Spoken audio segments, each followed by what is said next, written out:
So in this Keynote tutorial video, I am going to be showing you guys how to crop an image on a Keynote presentation. So once you open up Keynote, as you can tell, I have my beautiful image right here. Now, if you want to crop it, the simplest way to do it would be to press on the image, actually double tap the image right here, open up this screen, make sure that this option right here, the crop option, is selected. Then you can drag one of the corners, for instance, and if you wanted to crop just this part right here, for instance, you want to keep this crop. Obviously, the highlighted part is where the crop will then be created. Go ahead and press on done just like that, and voila, your new image or your cropped image has been selected. If you want to revert it back to the original, right here, you can go ahead and I'll just go back right here, press on arrange. I'm going to go original size just like this, and sort of, I guess, remove background, whatever you want to do.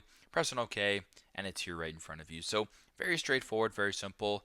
This is how to crop an image on a Keynote presentation. Thanks again for watching, and I hope this video helps.